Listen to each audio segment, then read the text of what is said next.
Go. Defending champion, welcome, Danny Batten.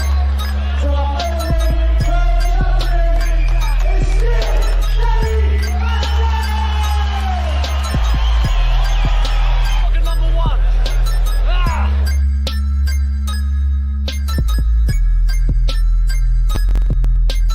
You win. Hey guys, I'm Sai, and welcome to the Danny Batten Show.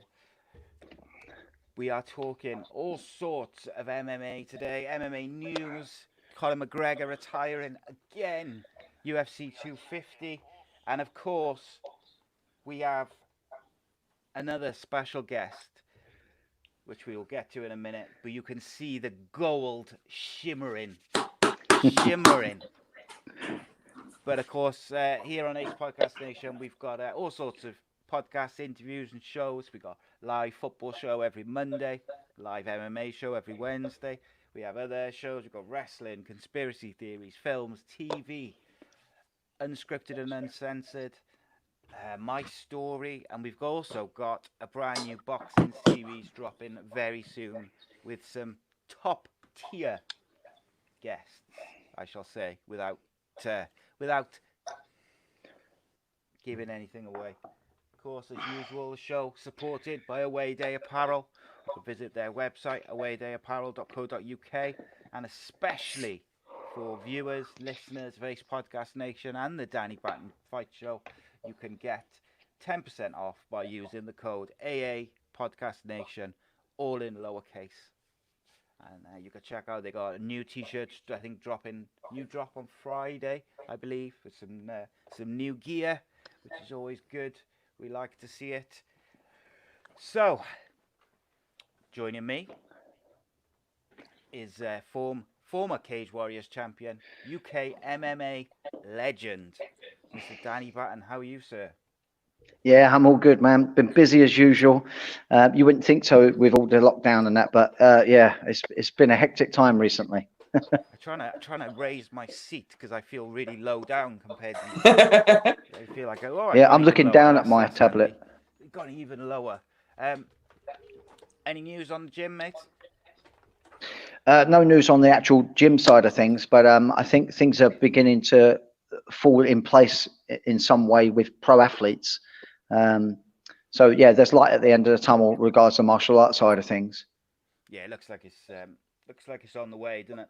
And of course, joining us is current and technically and new Cage Warriors lightweight champion Mason the Dragon Jones. How are you, my friend?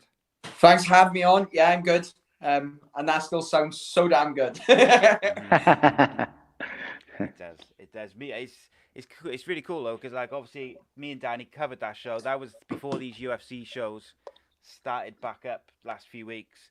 That was the last show, or the last current show that we covered, was that Cage Warriors event, and it was a really good event actually all round. Like, and obviously as a Welshman myself, I was loving it when the gold came home where it belongs.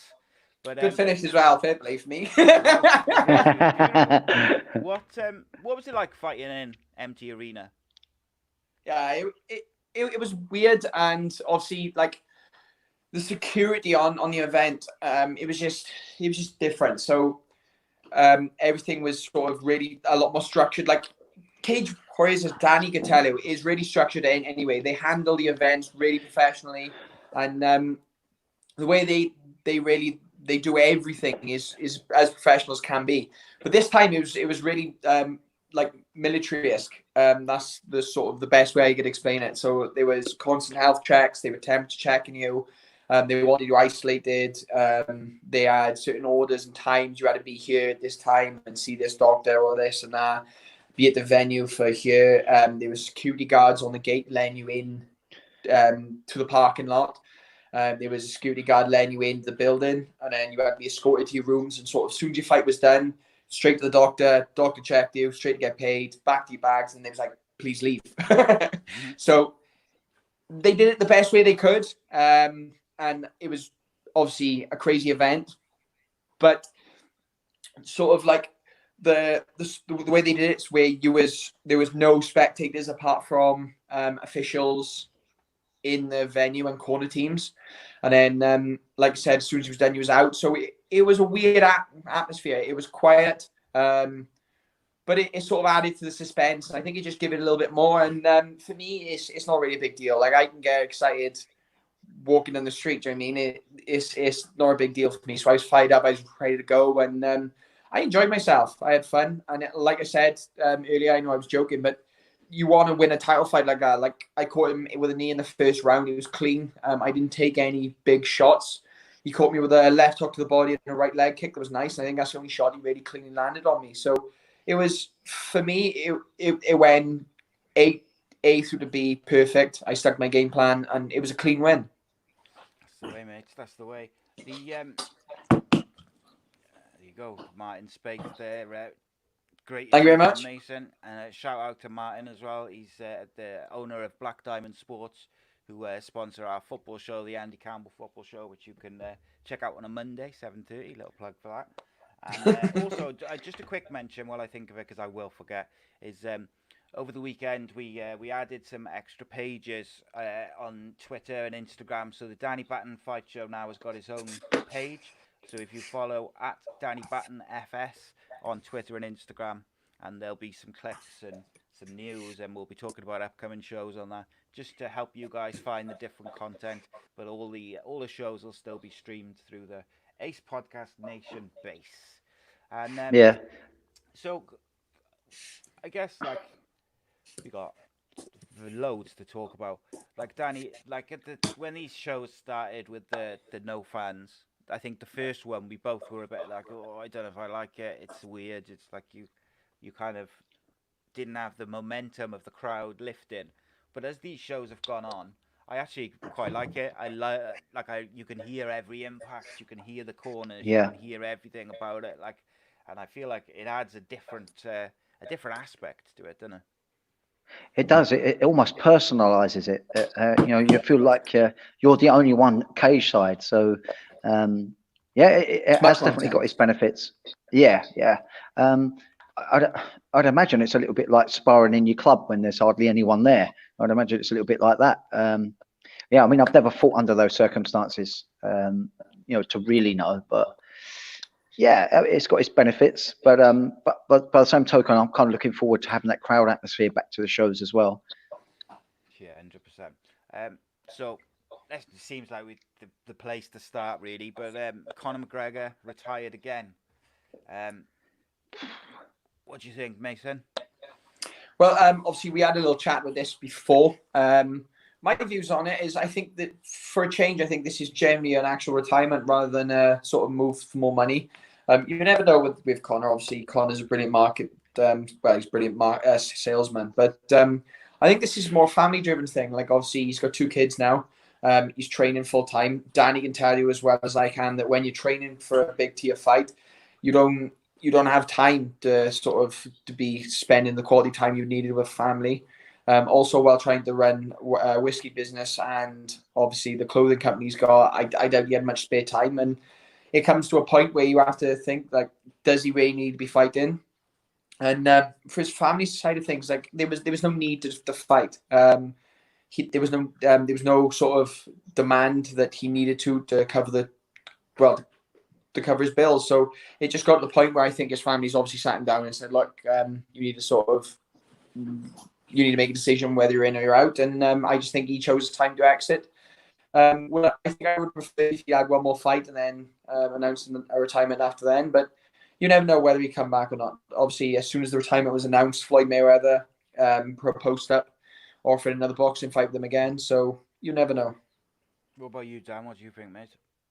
Yeah, I mean, as a fan's perspective, it's kind of gutting because I think there's still interesting matchups that I would like to have seen.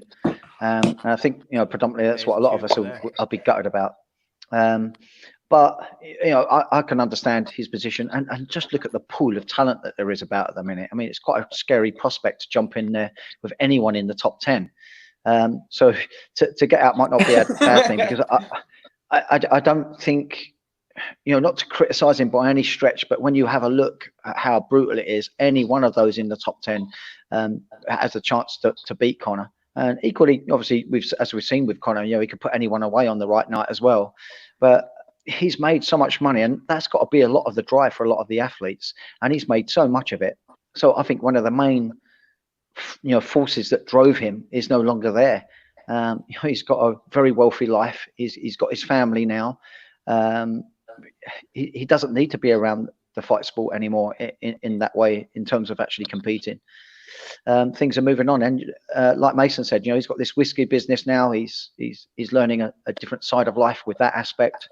I wish him all the best. I kind of hope and have a little gut feeling he might be back, but something tells me this is a more serious intended retirement. But I just have a sneaky feeling Dana's going to offer him something that he can't refuse for a step back in their fight. It'll be for probably another created belt, maybe that might inspire him to come back. I don't know.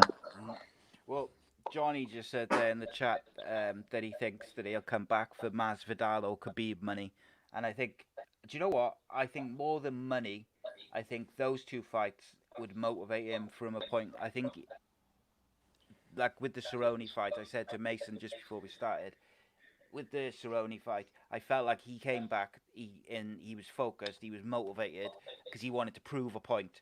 He wanted to prove that he could still beat top-level guys. Now, whether you think Cerrone is still a top-level guy or not, it wasn't that long ago that Cerrone was on a massive win streak and beating all sorts of people. So, and McGregor absolutely starched him in, 40 seconds or something.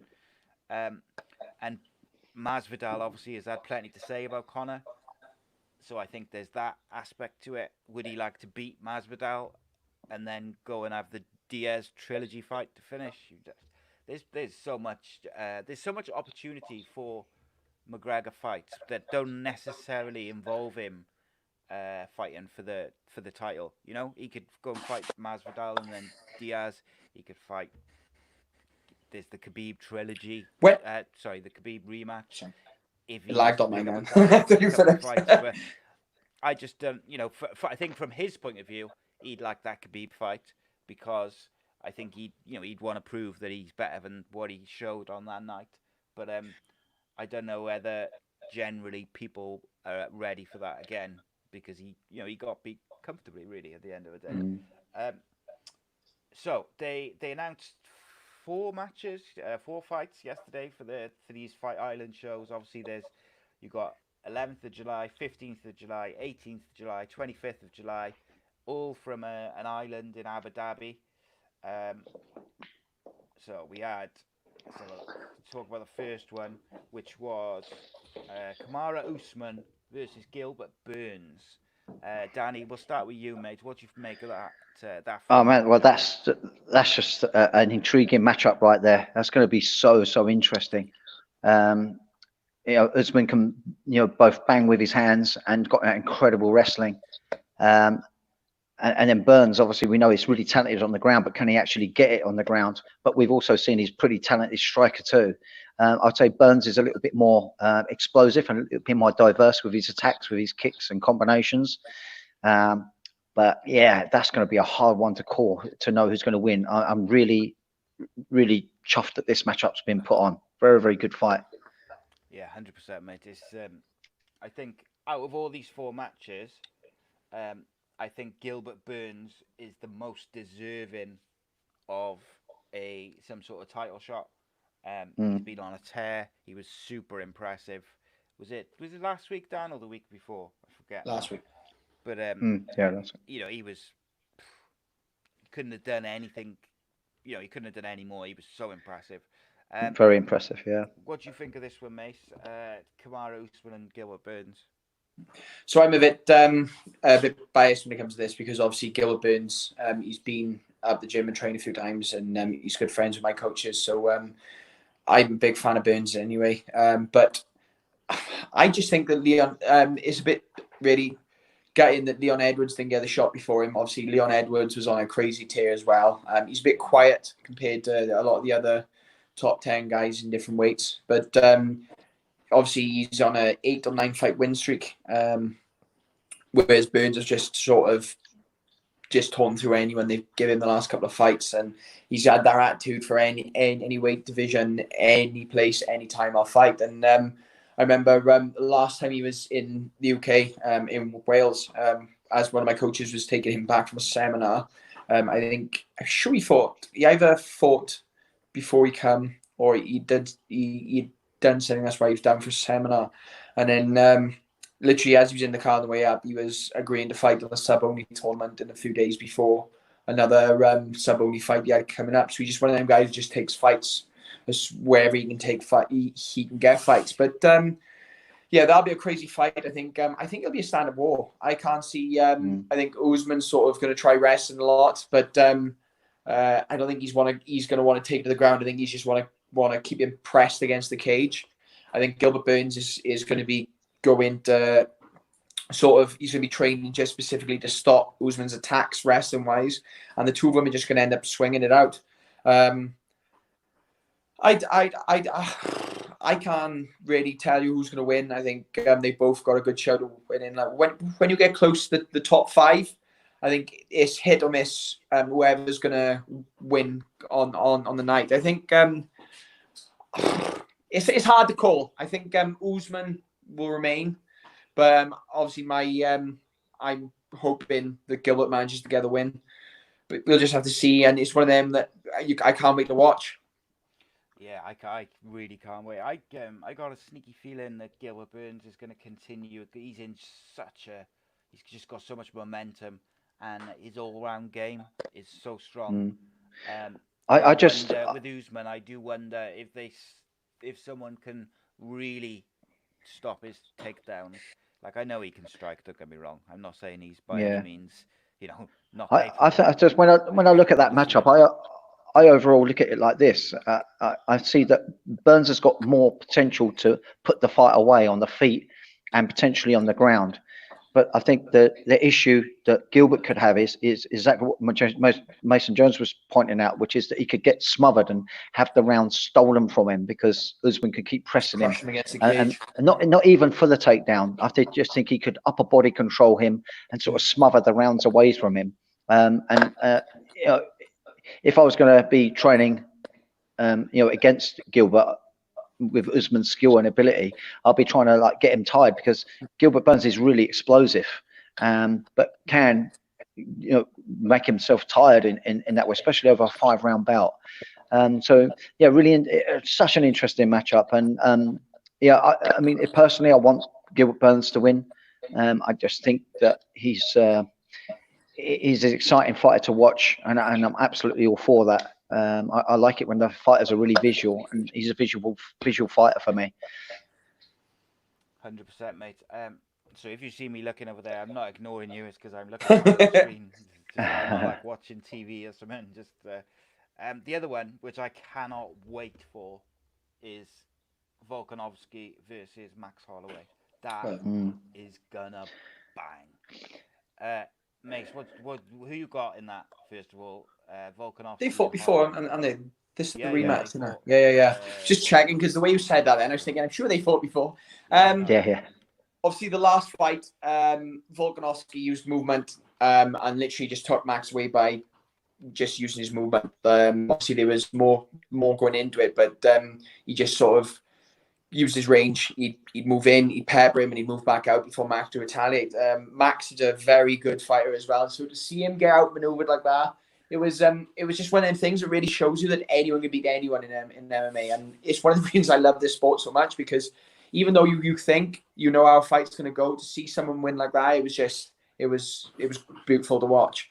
Sorry, I think mate, I was going to say the incredible thing, mate, as well, is that maybe 8 months ago, Holloway looked absolutely unstoppable.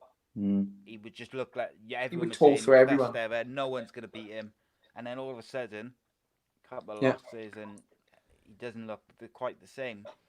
Yeah, scary, mate. Go on. Sorry to interrupt you. No, it's fine. That's MMA field. Do you know what I mean? It's so easy to turn, and it's so easy to get it back. So I don't know. Is the same thing going to happen again?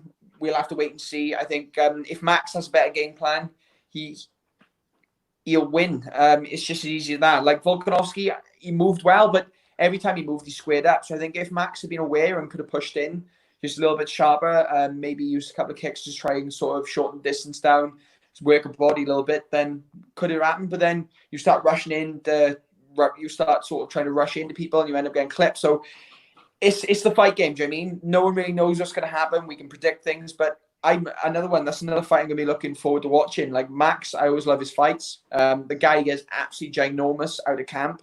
So, and he's always massive by the time he fights. So it'll be another interesting watch. With them, you can never tell. I think Volkanovski's going to remain, but it'll depend on which Max Holloway turns up. That's exactly right, mate. It depends which one, which Holloway turns up. So then we had Dan, the Stipe and DC rematch, third one, isn't it? Number 3. Oof, It's gone one each way, isn't it? Yeah. Tough. Danny, what you got for that one, and what's your thoughts on that fight again? Yeah, I'm just wondering whether Cormier's perhaps getting a bit long in the tooth for it now. I think he's got all the skills and attributes to beat Stipe, but I just wondering now whether he's outstaying his welcome in there.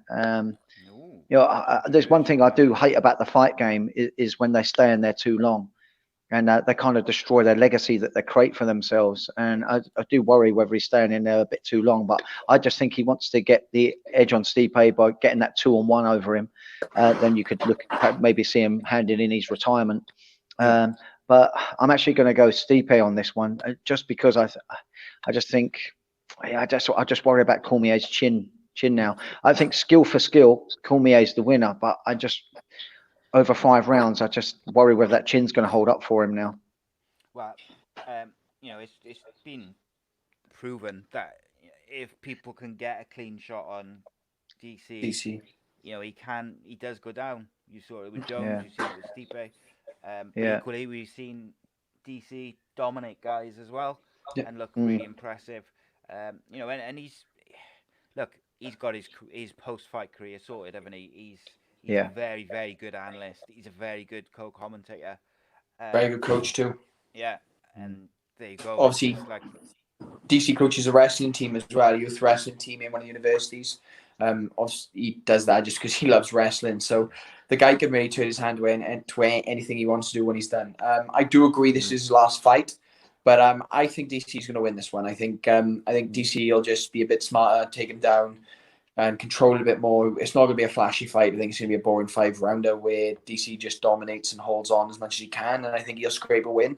And then I think he'll retire. And I do sort of hope DC manages to come away with that belt and then retire, because he's had an up and down career.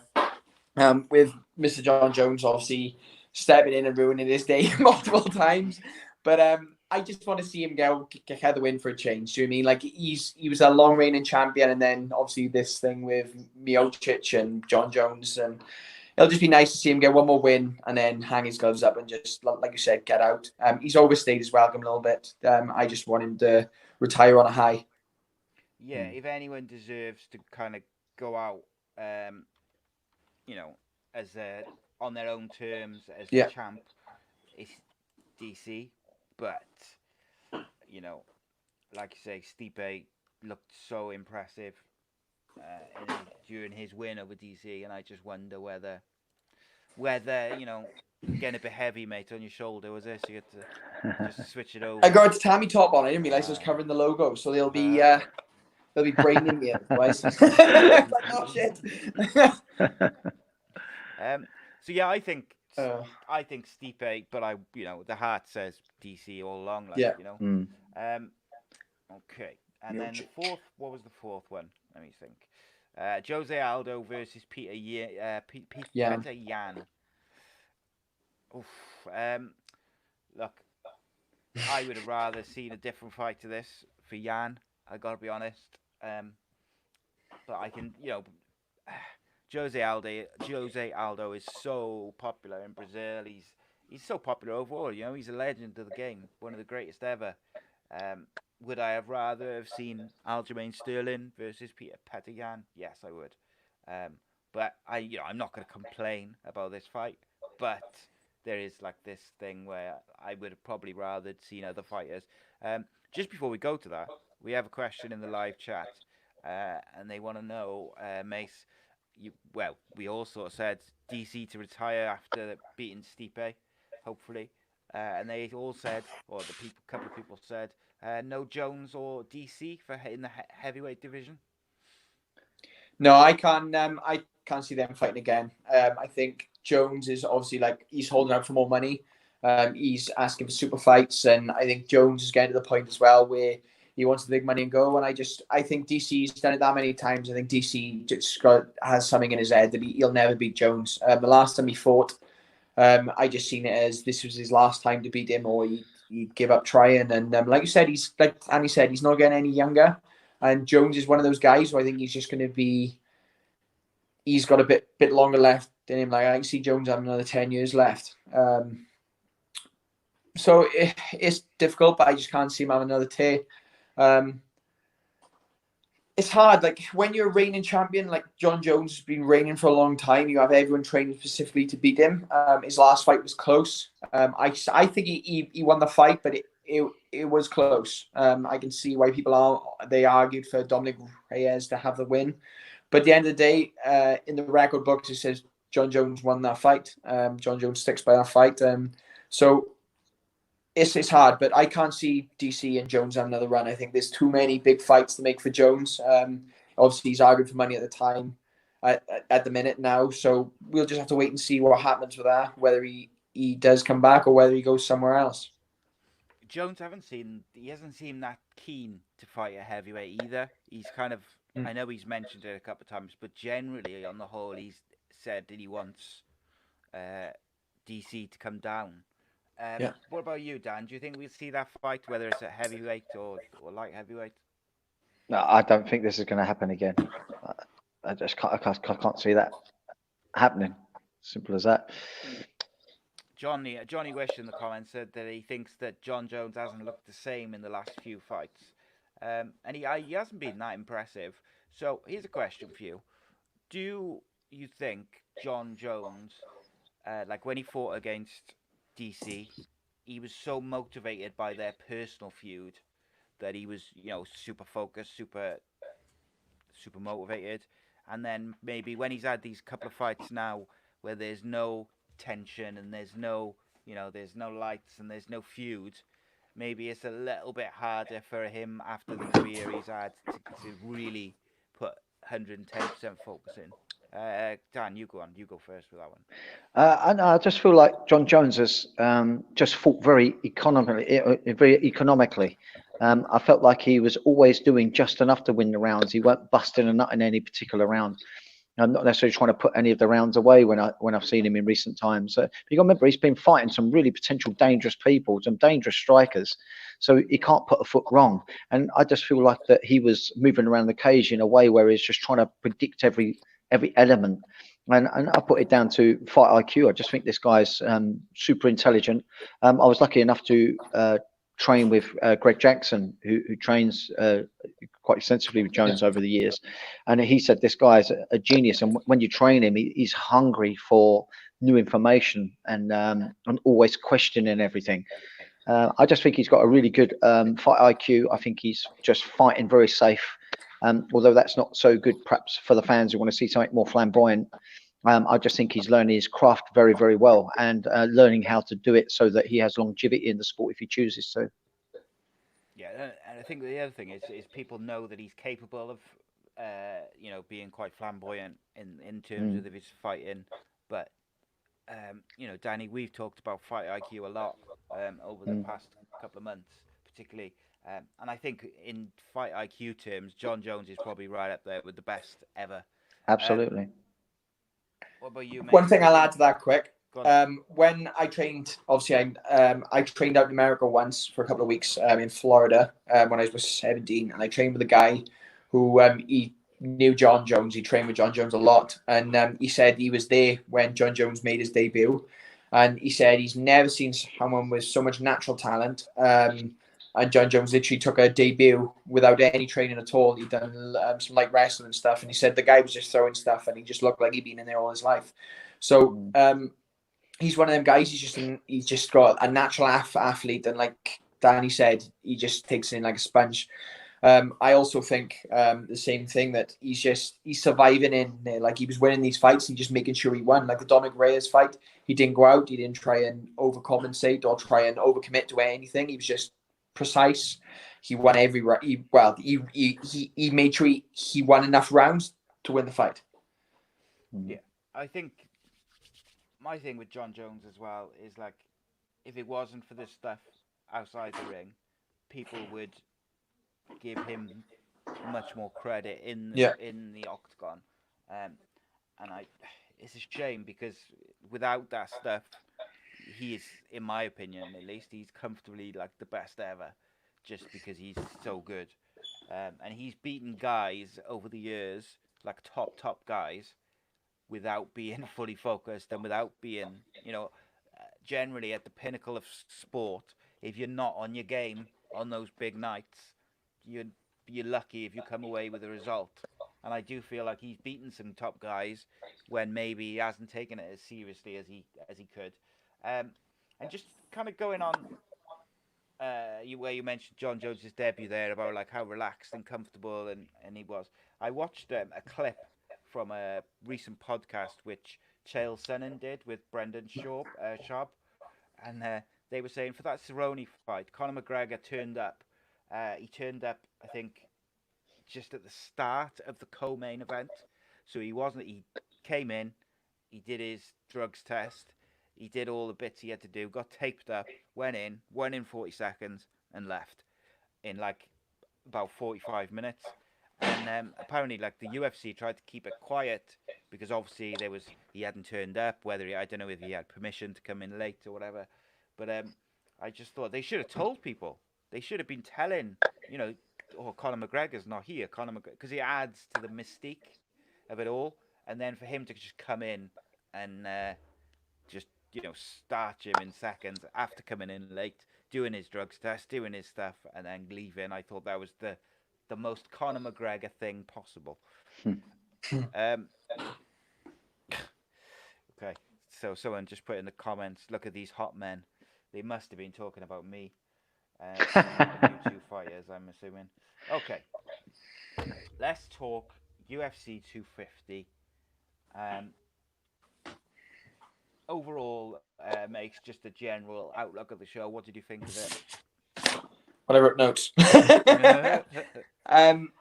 Well, it was three of the best the best finishes I've really seen. Aljamain had a crazy. I think Danny would really agree with this. Like, his back dig transition was beautiful.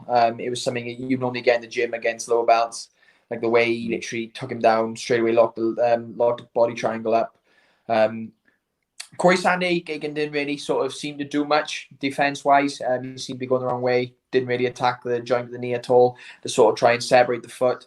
It was just literally just wait until he was getting choked. Cody Garbrandt, obviously I'm biased. He's one of the nicest guys I've ever met out in Team Alpha Male, so I'm really biased on him. But it was just awesome to see him come back and look away. He can fight. There was no emotion there. He was cold, and he just sort of went in there. Asanyo did score slightly more than him on the cards, but it was just he wasn't really scoring. I wrote Cody's crazy fast. Hands looked higher from the start. He looked clean and cool and technical. Didn't really throw enough for me, but then both of them seemed quite hesitant. I think that was more so Cody didn't really want to get chinned again, so he was clean. He was technical. Asanyo's kicking was terrible.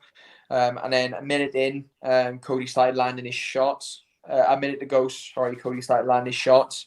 And then that was the end, the second round. And then obviously, as soon as he hit the fence, he knocked him out cold.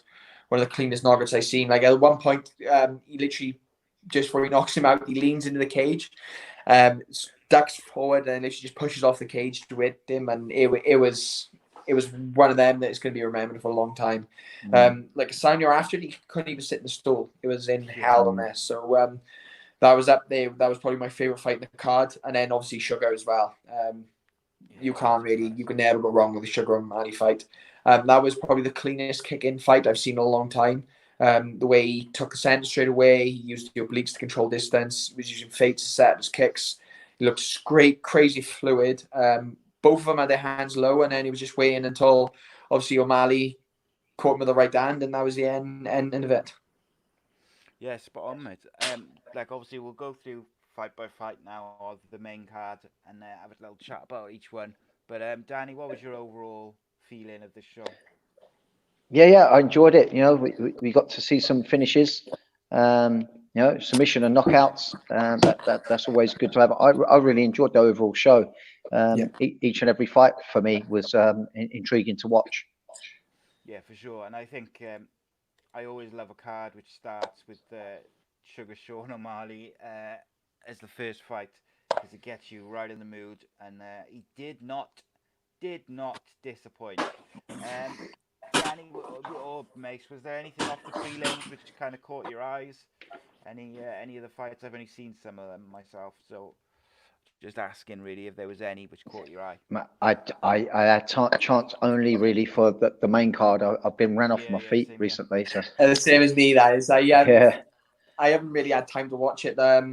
I hate staying up to watch the fights. I like my sleep mainly just because I'm always training. So normally I sleep and then I'll get training on like a Sunday morning. So I haven't had a chance. I just watched the main card and wrote notes on that. The prelims is something I'm gonna watch probably this week now. As soon as I get 2 minutes.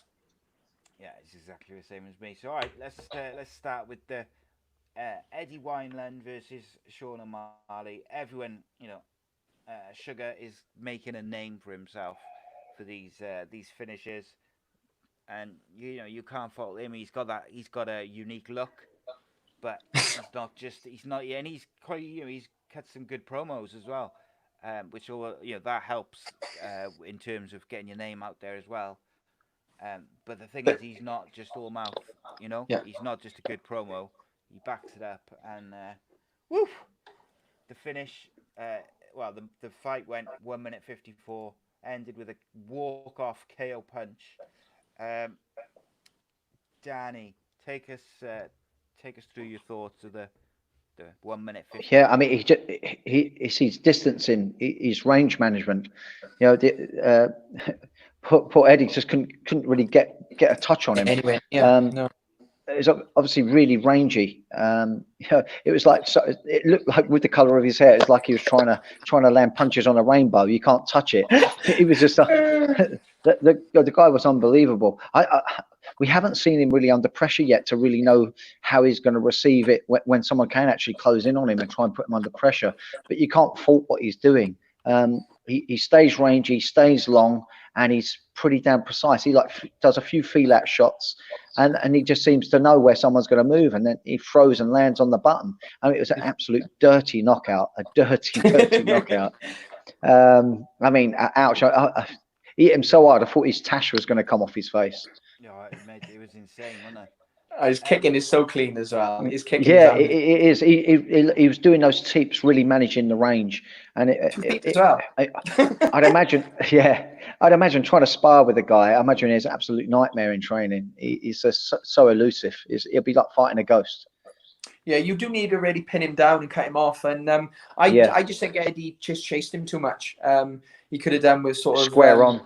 Yeah, like there was a lot of things he could have done, but like the spinning hot kick Sean O'Malley missed with before, he switched, and unfortunately he pushed forward slightly. So when he spun, he just sort of went tiny bit over the top of him. I think if he had planted his feet and switched on the spot, I think he would have knocked him starch with the spin hook. But it was just sort of the two of them had their hands low. So someone was going to get knocked out. I think Eddie caught him with one good shot, and that was sort of Sean took it on the move, and there wasn't. It didn't really connect. Like he clipped him with it, but it was nothing powerful. But like Sean caught him with teeps to the stomach.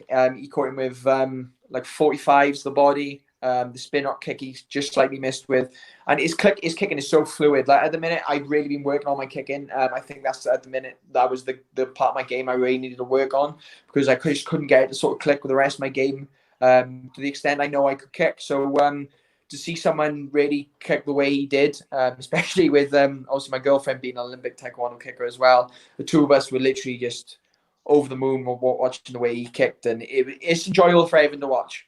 Enjoyable for everyone to watch. Yeah, 100%, mate. And I was just trying to think then of like just off the top of my head, really, of any walk-off KOs in the UFC, which were any better than that. And I can't. Garbrandt. Yeah. Yeah. They're not even an hour later, is it? It's less than that. From other events, then we'll say, because we had the coincidence. Who's the big heavyweight who had loads of not walk-off KOs? He had bleached blonde hair. He was he went out. He left in controversial fashion, didn't he? What was his name? Oh, that's gonna bug me. I'm gonna have to Google that now in a minute. New Zealand. He's from, was he? Or he fought Brock Lesnar, didn't he? And then Brock failed the test. Well, he sued, didn't he? Because Brock Lesnar failed the drug test. What's his name? Let me Google it. Mark Hunt. Mark Hunt. Yeah, Mark Hunt was one for the walk-off KOs. Like whenever I think of a walk-off KO, I always think of Mark Hunt. Obviously, big guys that got a lot of power. Then you've got, but the way he clipped him and just how cool he was to the old fight. Yeah, I think it's up there. Showing someone who's really going to take a tear through a bantamweight division. Obviously, he would have been, I think, title contender by now if he hadn't have had his ban. But it'll be interesting to see how it goes. But what did he get banned for? Wasn't Weed. he banned for missing a test rather than failing a test? Was it? I took it I was can't weed. remember. Oh, I know. What Google is that it to now. do with weight cutting? I Google it now. Yeah. I can't remember what it was, but I just in my head I keep thinking that it was something. It wasn't like a failed test or something. I might be wrong though. Side door. Yeah. But who would you like to see him go against next, Dan? USADA. So- Yeah, he had a disagreement with USADA. Did he? Yeah, 2-year ban. So no, hang on. Right. While Mason's googling that, then Dan, I got some bantamweights for you. Okay. Who would you put? Sean O'Malley is ranked number 14, which is mad.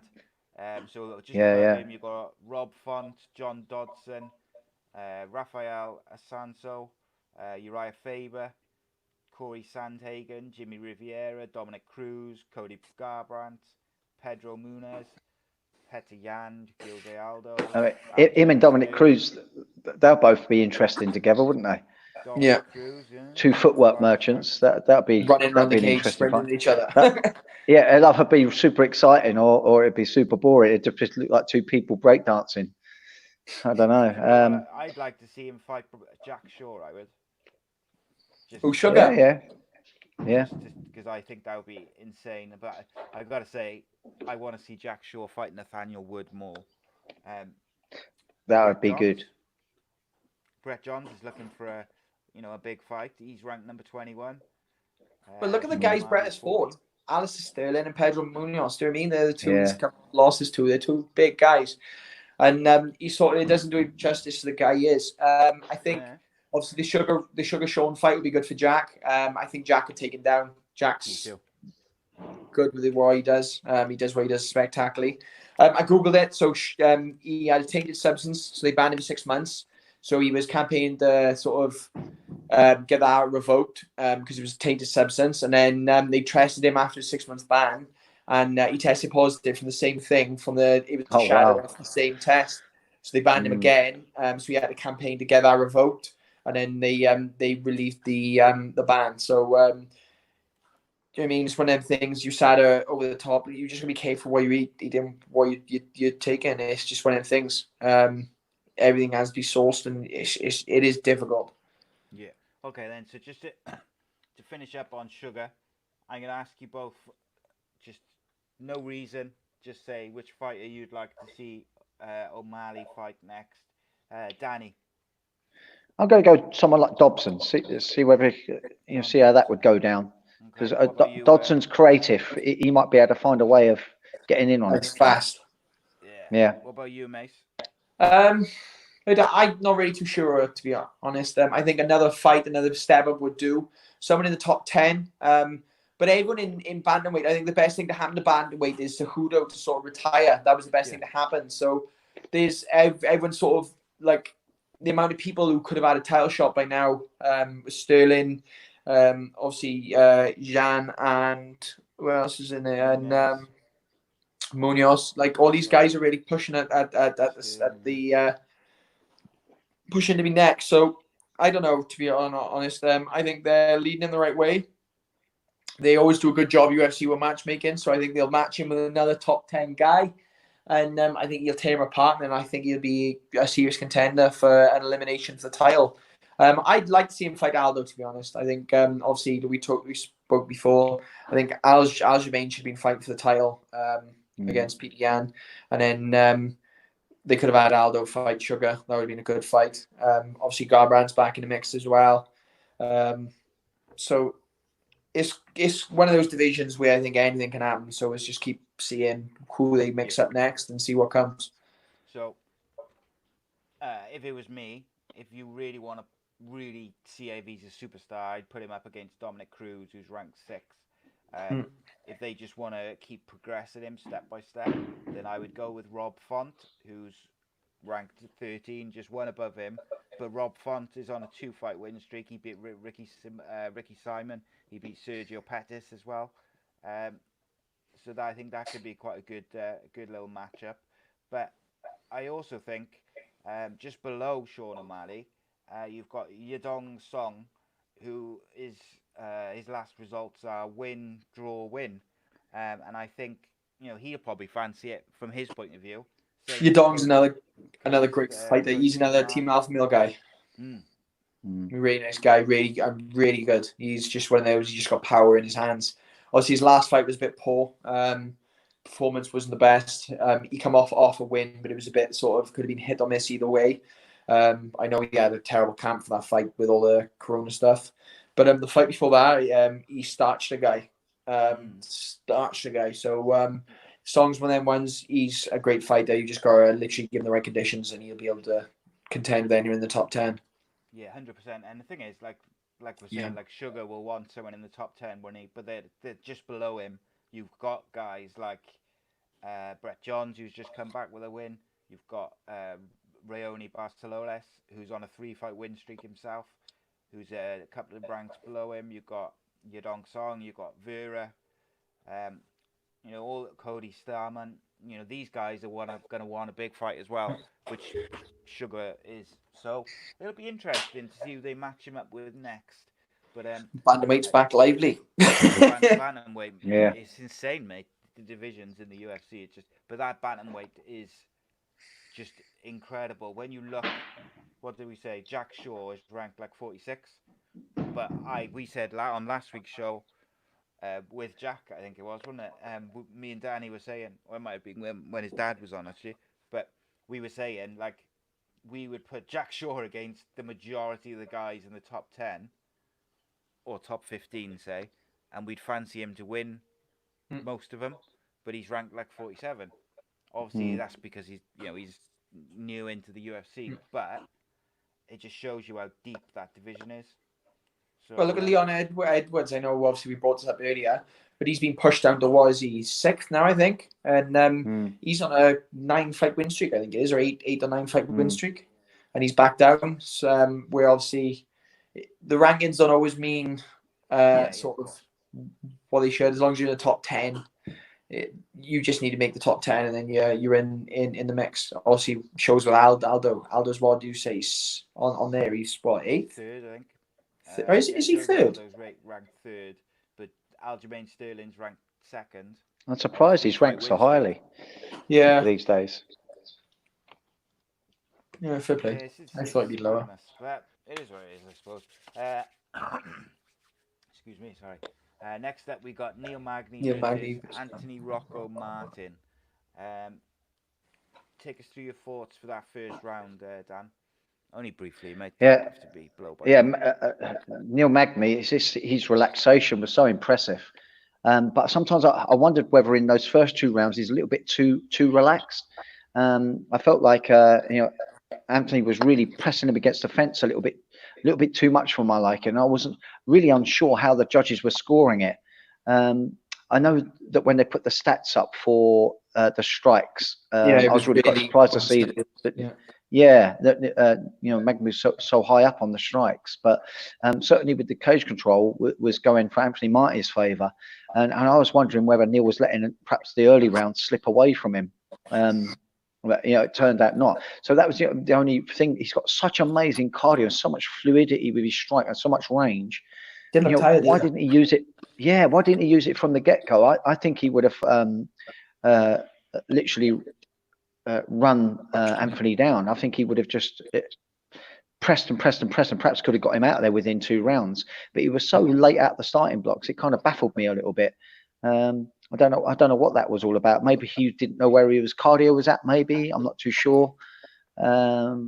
Yeah, who knows? But that was my only criticism, really. Everything that he was doing was so nice to watch, but it was not enough. Almost. Yeah. So yeah, I wasn't too sure. I actually scored the round against him for the first round. I did the same. Yeah. It was the 2 judges give it 30-27, which I didn't agree with. One give it 29-28, which I agreed. I think he lost the first round.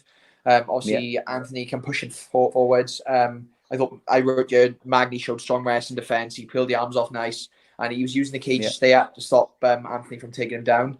I thought Anthony was very flat-footed when he was poking, and I got bad checks because literally all Neil Magny did for the first 2 rounds was just kick his legs out from under him. And that's where he got most of his strikes. Like the jabs and stuff were sort of 50-50. Anthony seemed to be putting a bit more into his punches, but Magny was just catching him more. And then it wasn't super dominant, but back and forth, but it was just on volume. Magny won. Like you can't just let him out volume that much. And it came into the 3rd round, and Anthony, he just looked like he should have been in there for the 3rd round. He was done. And like to fight someone like Neil Magny, you need to be able to keep it going for 3 rounds.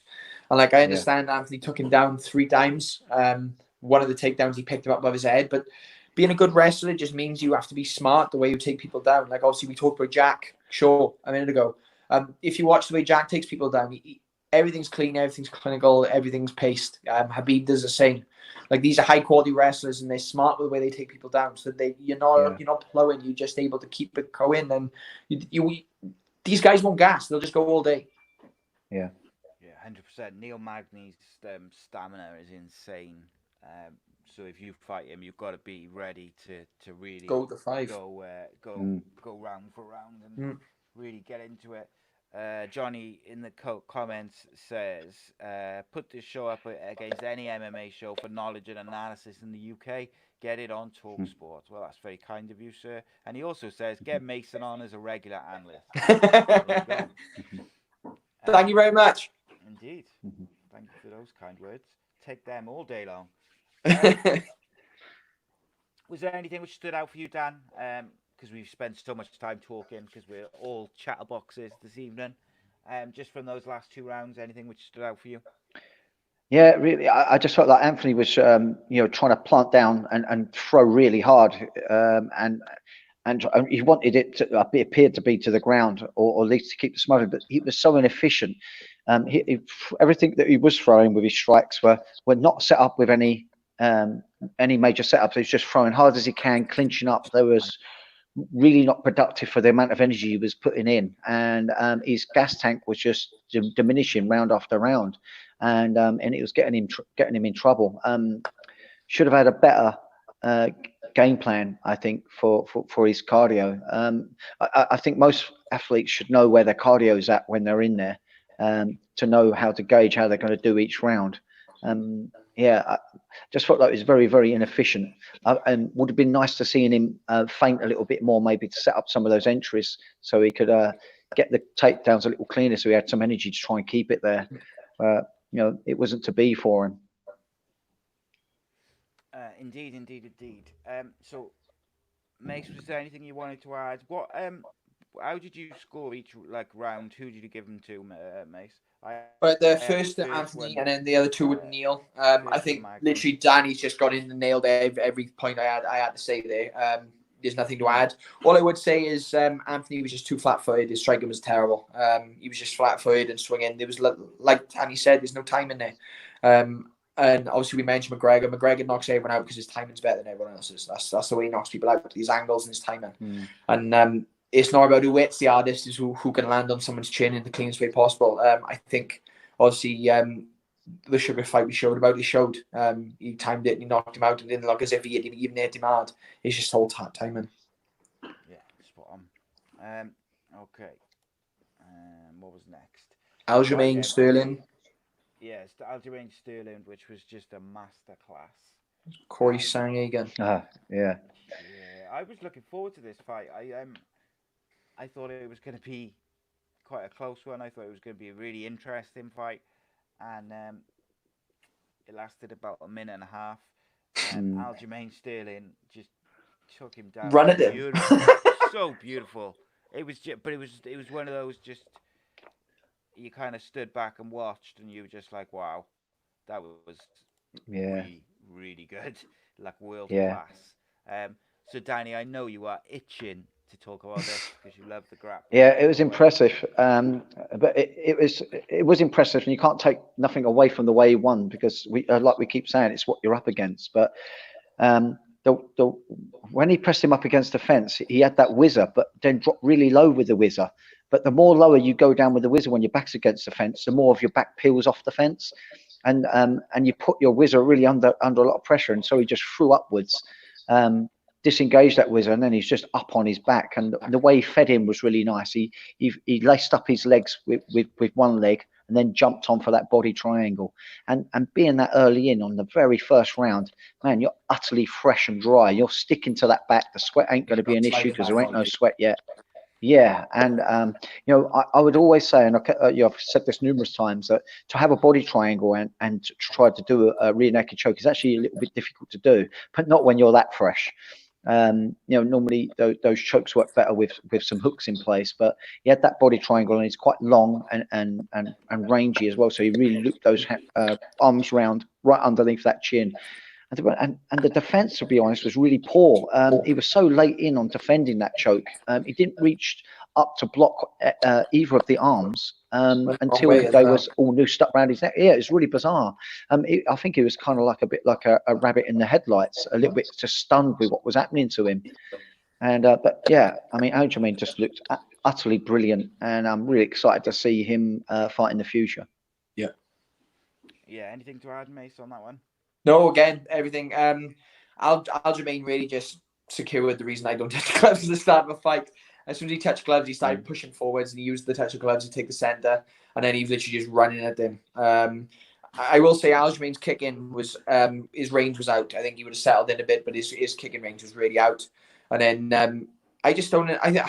Like you said, I think when Sandhagen had his back taken, Aljamain choked his face first, and I think it just literally. It was just hurting him. He couldn't breathe, and he just sort of panicked. He went the wrong way, and he made a string of bad decisions, and he was just sort of that was his night done. I think there was just no coming back from it. Like he went the wrong way. He didn't make any attempt to tie a hand to defend his neck. There was no sort of attacking the feet to try and separate, just to try and get straight back out.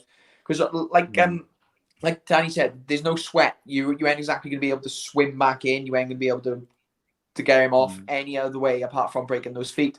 So if he'd sort of tried to strip a leg and sort of giving up his neck on that way, I would have understood it more, because it was better than doing what he did, where he was just laid there, and when you're lying there like you're just going to get choked out. It's just a matter of time. Indeed, yes, it was just impressive all round the performance, and I think most people agree Aljamain Sterling should be in line for a title shot very soon. He's been on a tear. He looks impressive. Yeah, I think it's difficult to argue against him getting some sort of title shot very soon. What do you think, Dan? Yeah. Okay. And next we got Garbrandt. You right, Dan? There. Sorry. Yeah, I lost something. I think I might have loose connection in the earphones. Right, okay. Rafael Assunção versus Cody Garbrandt. Another one which lasted 1:28. This is the third fight of the night, which lasted 1:28, which is It's a good card. Yeah, it is a good card, but it's insane that they like lasted exact seconds the same. Like, Peaches says hello, and yeah, a minute 28. This looked like the Cody Garbrandt of old, Mason. Do you think? Yeah, obviously I talked you through earlier, but he just looked cold, clean, and clinical. He was just literally just perfectly composed. He was happy to pick him up. Obviously on the stats, Asano was winning, but I think that would have been a difficult one to judge. If it gone on like after 3 rounds, I think it would have been difficult. But the second round, Cody really started landing. He started landing clean. I think he would have lit him up in the third. Asano just looked big and slow. He didn't look anywhere near as quick as Asano. Asano looked like a wolf taking an idea. Do you know what I mean? He was just all over him. He was landing, then he was moving away. And like I said, that final knockout, like he literally put his hand against the cage, leant forwards to duck his shot, and then come up and literally just threw from the hip. Like, you don't get any more gunslinger than that. Like, he's pushed himself off the cage and swinging from the hip. And Asano was in a state. They couldn't even put him on the stool. He was falling off the stool, and he was going back unconscious. So it was just one of them fights where Cody did everything he needed to do. And like I said, I am biased because Cody is a very, very nice guy. And like the first time I went out Team Alpha Male, he was the one who put his arm around me, escorted me on the mats, and introduced me to everyone. And like, he was the reigning bantamweight champion at the time, and I was just a young kid from Wales. Do you know what I mean? So it's nice to see him sort of back on the right footsteps, and it'll be nice to see him eliminate a bit more of the bantamweight division and sort of climb back to one of the top contenders. 100%, mate. So, Danny, we have some breaking news, which I think will interest you. Breaking news announced 13 minutes ago. The UFC has added Modestas Bukakas, which I can never pronounce. Don't even ask me to say. Versus Vincius Moreira to the July 15th card. Yes, I already knew. I know you knew. I know. I just telling the people, but I knew as well, by the way. So there. I've got an in. But no. Obviously, we've been waiting for Modestas to make his UFC debut. Yeah. He's a very explosive and Exciting guy to watch. fighter to watch. Mm-hmm. So yeah. He's a light heavyweight that moves like a lightweight with his striking. He's very, very flamboyant. Yeah. Oh yeah. That's definitely the word for him, isn't it? Flamboyant. His last fight, obviously, I remember that because there was the knockout with the elbows, wasn't there? Yeah. Pinned the hand and dropping the down. It was clean. He's brilliant to watch, and it'll be exciting to see how he takes to the UFC. Yeah, 100%. I've really been looking forward to ever since the first time I interviewed him, which was way back now, damn, wasn't it? It seems like bloody ages ago. But when I did that Unscripted Uncensored, he's one of those guys where you're speaking to him and you can feel his passion for it and his excitement for it, genuinely. And like, he can't wait. We had him on this show a couple of weeks back, and he's just itching to fight. So I'm really looking forward to it. I hope it lasts more than an hour and a minute and 28 seconds. An hour. In some ways. An hour. Yeah. This is one of the old UFC fights with no time limit. Though not UFC, Pride, wasn't it? Yeah, it's an hour, like. But no, hopefully, see, in some ways, I want it to last, like, go a couple of rounds so we can really see his skills. But then obviously, because I want him to win, I want him to go in and starch the guy in 30 seconds. What do you feel like as his coach then, Dan? Yeah, I mean, it's so obviously so exciting. I have actually cornered a fighter in UFC many years ago, a guy called Dave Lee, a couple of times. But with Modestas, he's come for me for specific skill sets that he felt he was lacking in, and the nice thing is we got results because of the improvements that he's made in those areas.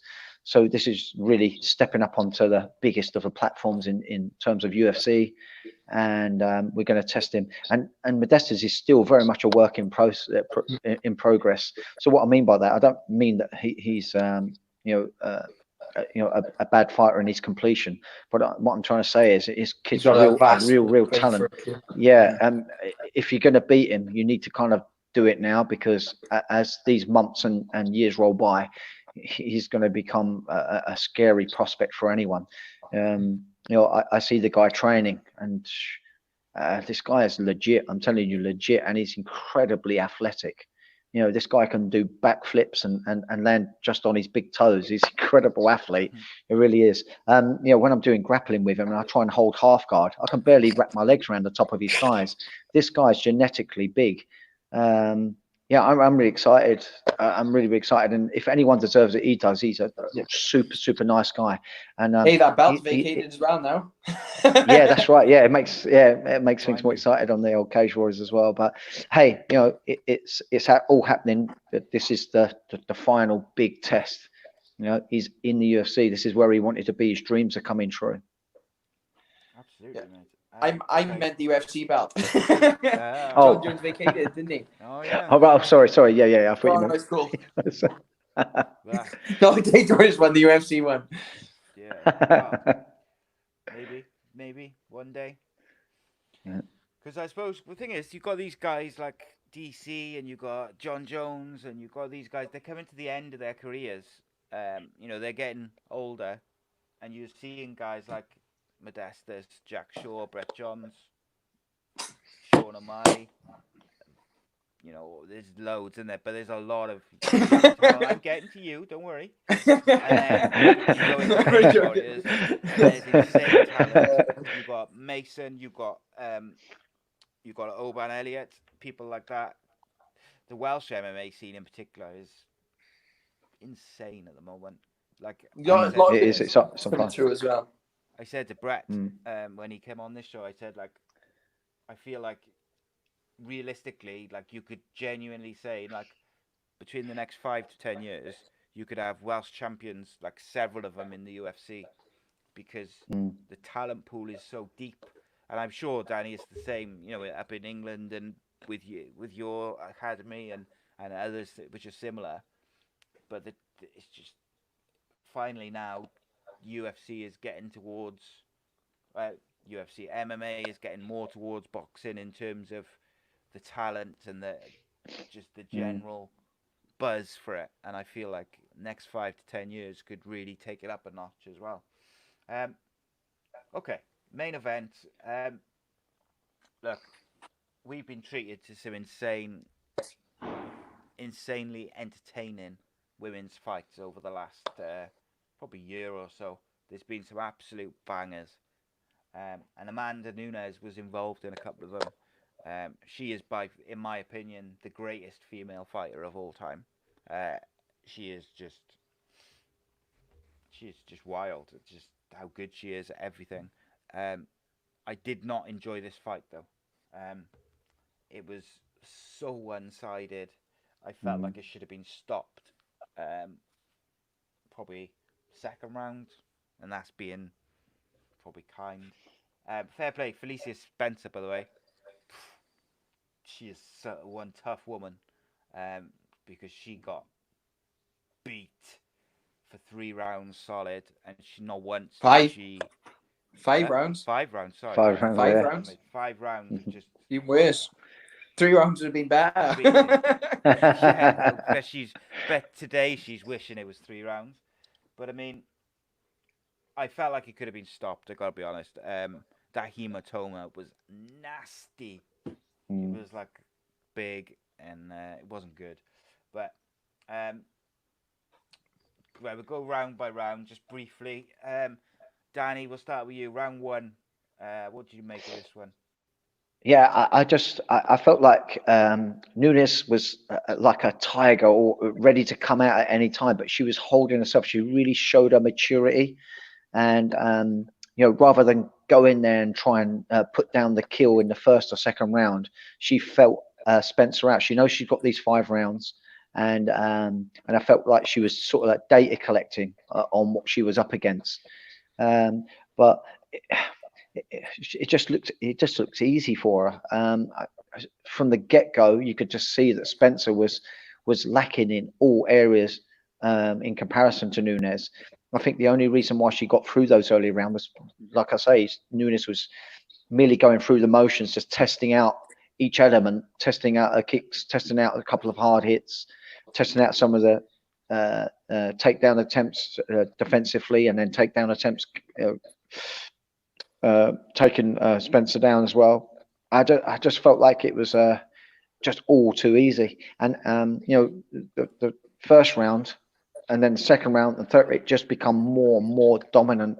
It really did. So yeah, and Nunes all the way in that first round with an utter breeze. Oh yes. I'm assuming this message is for you, Danny. Zdenka says Gearbox says good night. Okay. Good night. Mace, what did you make of that first round, Mace?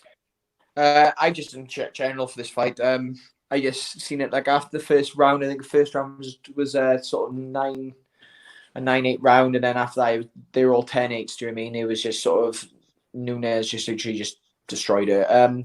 Nunes did look quite flat-footed, and she did waddle a little bit.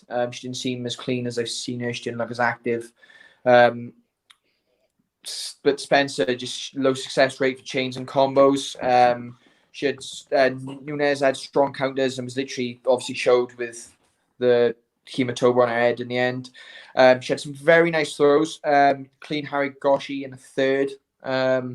Good takedown control, skewering takedowns. Like that was obviously where she just dominated. Every time he hit the floor, he wasn't going back up. Spencer was just weighing. It wasn't a good way. He was just sort of like she just after the first round. Every time she moved in, she was just scared of getting clipped. So she just throw a couple of crap shots and then just go for a bad takedown.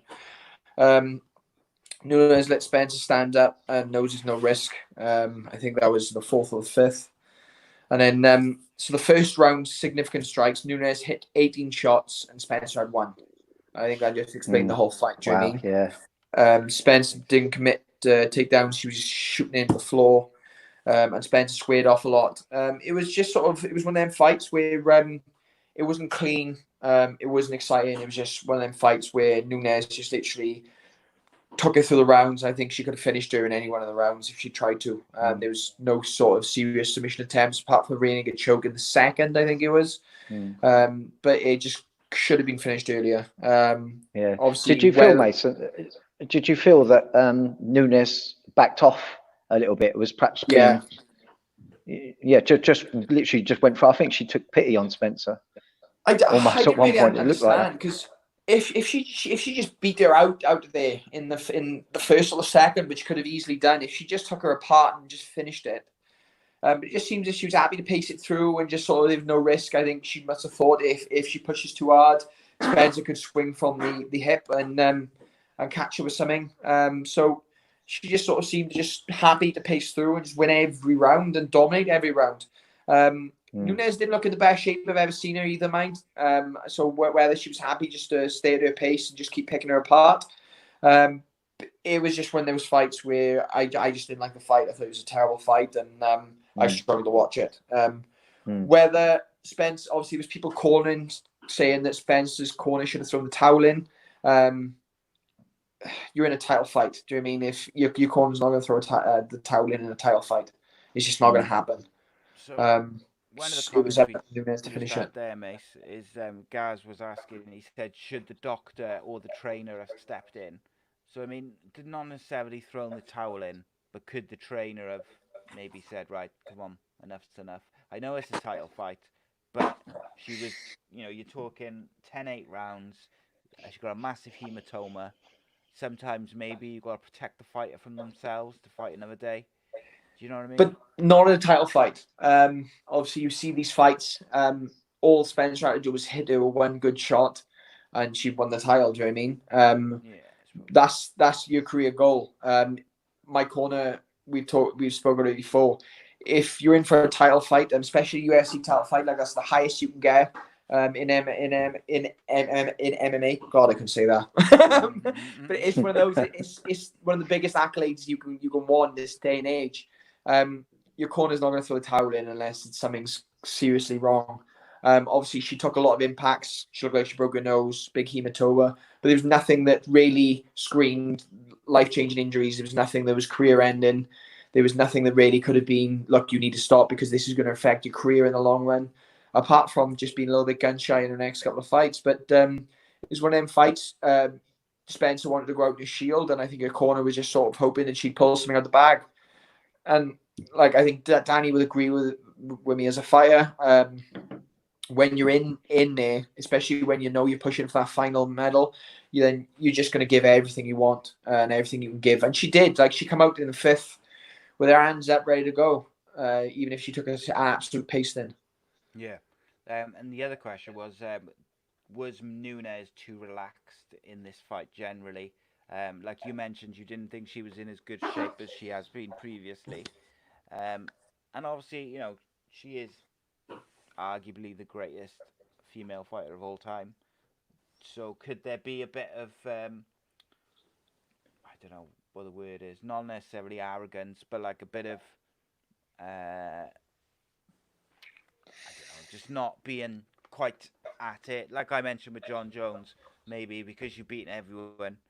And like one of the comments I just saw there said, you know, Cyborg basically ran away to Bellator because she couldn't beat Amanda Nunes. Could that be an aspect to it, or do you think, you know, she just maybe a bit the shape thing could be because of, you know, because of the lockdown and all the pandemic, and then, you know, she did what she had to do to win the fight. She won it very comfortably. She did damage, but she also maybe took a bit of foot off the gas. Me? Sorry, I forgot to say who I was asking. Sorry, boss. Dan, you go with that one, mate. I just sort of didn't see Spencer as a threat leading up to the fight anyway. No. Nunes is level above most people. I think the only fight that really makes sense for Amanda Nunes would be Valentino Shevchenko. I think that'd be a crazy fight. Everyone else is just waste of time. Women's divisions are always a bit sparser than the men's, but there's no one really coming through that really screams that they're going to be a threat.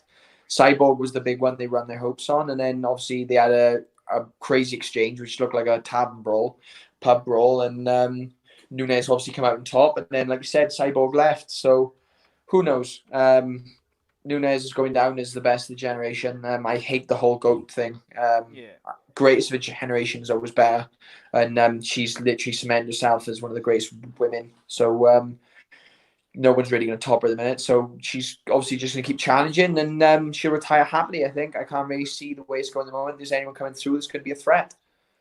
Yeah, you are right about the female, like the divisions are a lot sparser. They did mention someone on the show from another company which potentially could come in. I can't remember what her name was, but to me, Shevchenko is the one you've got to go with next for Nunes. Well, Kayla Harrison's in LFA, and that would be a great fight. Say again, sorry. Kayla Harrison's in LFA, and that would be a great fight. Maybe I'm sure she's a featherweight as well. Yeah, it's a shame there's not like we just talked about the strength coming through the UK scene, like young fighters. It's a shame there's not a load of young female fighters, featherweights maybe coming through, which could have those dream fights with definitely Nunes. But you know, it is what it is, I suppose. Danny, would you go with Shevchenko next for Nunes? Yeah, I mean that's the only person I think that can push her in the way that she needs to be pushed to see her at a greatest, if you will. And then Shevchenko's special mind as well. Yeah, she is, but she's quite a bit naturally smaller, isn't she? Yeah, she's not as big, so But I don't think Dana White's going to put that on, though, is he? No, I don't. I don't think he's interested in that. I don't think he wants Shevchenko to lose either, though, is the other thing. Because she's dominating her division. Yeah. And obviously she's lost Amanda Nunes previously, even though I think they were a bit dodgy decisions. I had sort of the other way. They were close. But we'll see. The women's division, like I said, is sparse. And the two weight division thing is sort of, it does slow divisions down, even if it's good to see. Obviously, with like Cejudo was a great one in this. It just, the flyweight and the bantamweight division basically died as soon as he had the belt, because unless they were fighting him, nothing really mattered, because it didn't matter what you did, you couldn't get a shot because he was either fighting flyweight or he's fighting at bantam. So it was just sort of, you can only have one title defense every couple of months. Yeah, and that's why that bantamweight division looks so insane now as well, isn't it? Because a lot of those guys It's all built up. would have had the title shot by now. Okay, so just to finish off a couple of things, I noticed that yesterday, I think it was, or it might have even been earlier today, I lose track, but we got Tyson Fury and Joshua Joshua signed a 2-fight deal, apparently. Oh, interesting. Who will win, Mason? I'm gonna put my money on Fury. Fury's just one of them people who shows up and ruins people's day. Joshua, I've always think he's a brilliant athlete, but Fury's just got something about him. Yeah, I think so. I think Fury is like, I don't know, he's something special about him. I just think he's got the power and the movement, I think, most of all, to elude Joshua's big shots. And Joshua, I think he just point him out. He'll just beat him on points. Shown as well, he can be hurt, and he doesn't always react well to getting caught. What about you, Dan? Yeah, I think AJ's too stiff in comparison to someone like Fury. Fury's got the reach, the height, the footwork. I just think he's going to just touch him up to death in each round. Just do what you got to do to win. That's it, mate. Yeah. That's it. Especially, like you said, if they sign a 2-fight deal, then I can see that fight being ridiculously boring. If Fury goes out there and he does the right fight, then all you can just do is just pick him up and just move. And like I said, just use his awkward style to keep him away from him. And it's going to be an end of a night, bad night for Joshua.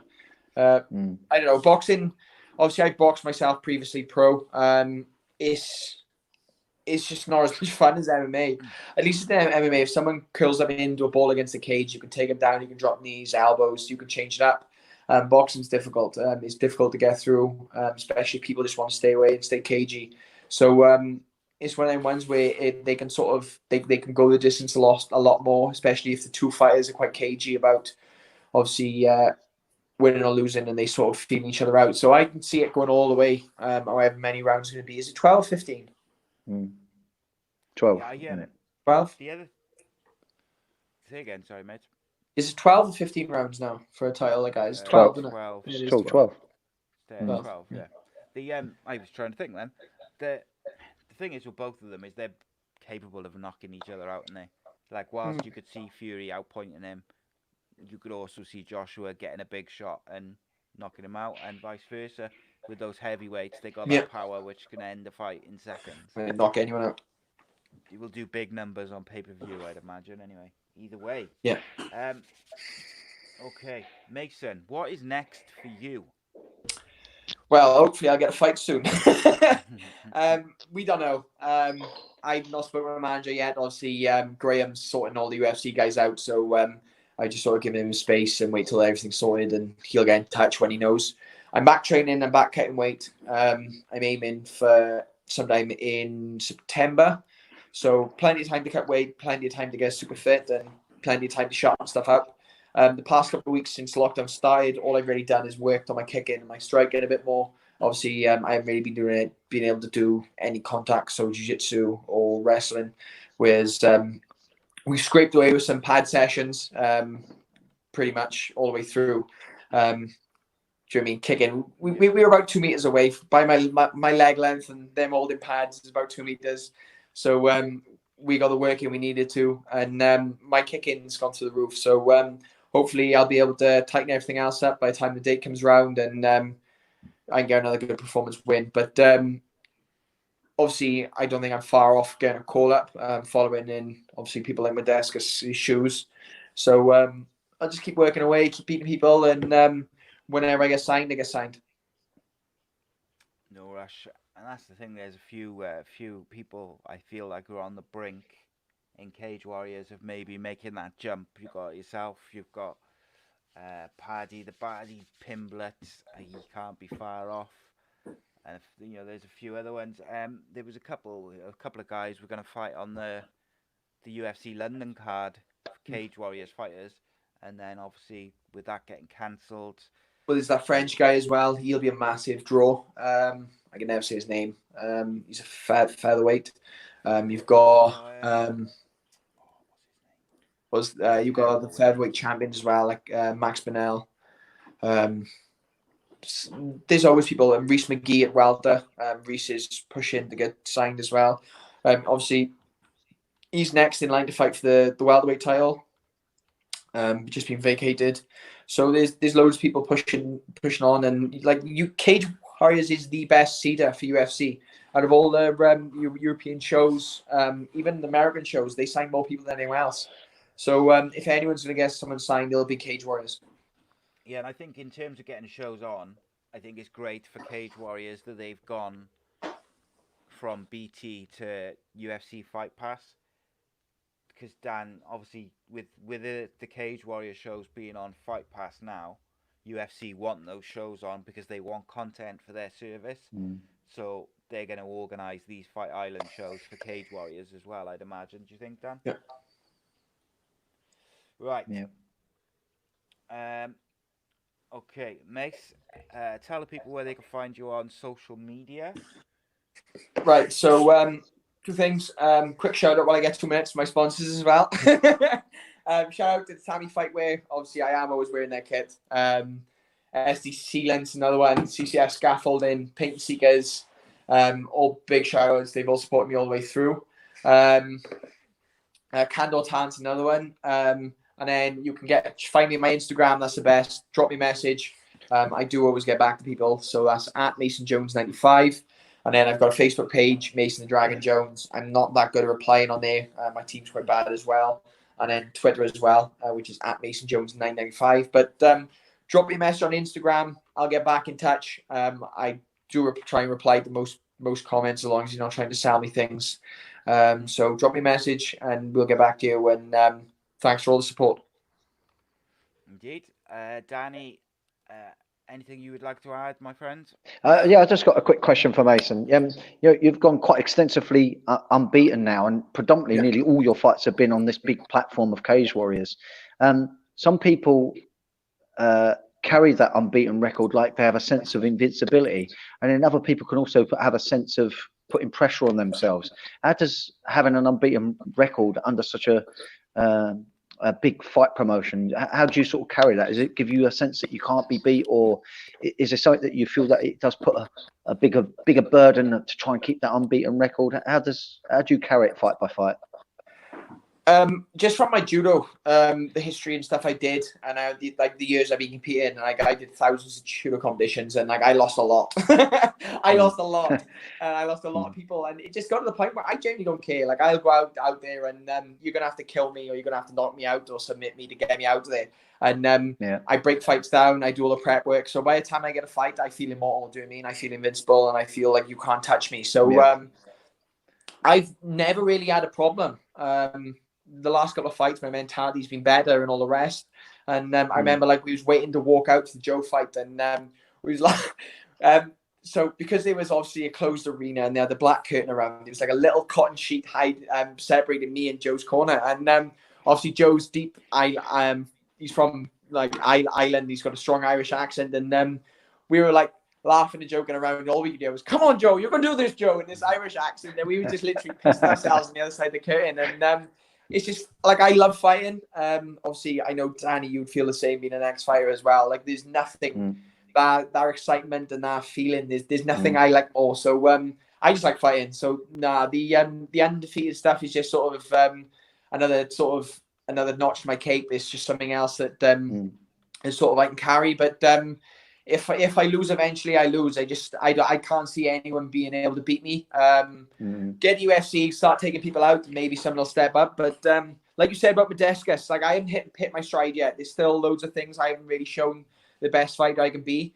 And the higher the opposition you put in front of me, the better performance I'll put out. So find me a better guy, and I'll perform even better. So like, they asked me who I want to fight next. I asked for a UFC veteran. Like, that's what I want. I want to be fighting the top guys and guys who can show that I'm more than good enough to make it in UFC. I'm happy to fight on Cage Warriors for as long as I need to.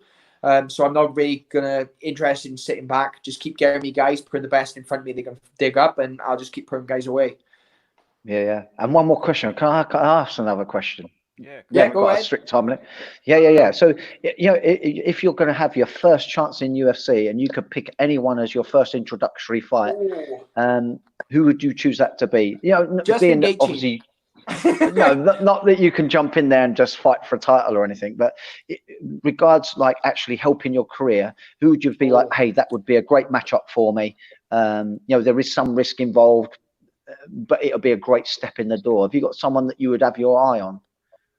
To be honest, I just look at the top 10. Like, these are the guys I'm targeting. I always look at the top people like Dustin Poirier, Justin Gaethje, obviously McGregor. These are the guys you're always looking. These are the guys you're always on to fight. Habib. The Habib fight would be a horrible fight. Like, I don't think anyone really looks at Habib and thinks that would be an exciting fight for me. I don't think anyone can fight Habib and get an exciting fight away. But style-wise, I like to fight Dustin Poirier or Gaethje. They're the types of fights that interest me. But there's a lot of people I like to fight in that division. Like, the lightweight division is arguably one of the most stacked divisions in the whole of UFC. Agree. Yeah, definitely. Like, there's never a time where there's no one in that division. So there's never a time where you think, oh, there's not that many people coming through. There's always someone coming through that you think, oh my God, they are crazy. It's a deep division. I think light heavyweight, like you said about Badiscus, that's another one. That's another crazy division, and other divisions where really you get the fighters that stand out, and I just want to be in the mix. But yeah, there's just throw me at someone. Just let me sign. I'll fight anyone. just let me fight someone. I'm sure it's coming soon. Sure. Won't be long. Thank you guys for having me on as well. And it's been lovely to speak to you, and it's been really interesting, and I've really enjoyed it. Welcome back anytime, mate. Pop it out in the comments as well on YouTube. Will do. Danny, thank you for joining us. As always, Pleasure. mate, it's a pleasure. And guys, follow the new page for this show at Danny Batten FS on Twitter and Instagram. Like I said, all the shows and the audio versions all go through Ace Podcast Nation as usual. But we just separated the MMA and the football and a couple of the others, just so people who only like that stuff can focus on that stuff, and we can bring in some more people. And that just basically speaks to the growth that we've experienced in quite a quick amount of time. I think we're nearly up to 10,000 followers on Facebook now, which is incredible to me still. But I thank you all. I thank you, Mason, for joining us. Pleasure. And I thank you, Danny. Show us the belt again then before we finish. Come on, get it out. Where's the camera? This way. Oh. Look at that. There she is. This way. It just start to smell of this. Needs to be out there and trying again, I think. Cheers, guys. And thanks to everyone for watching.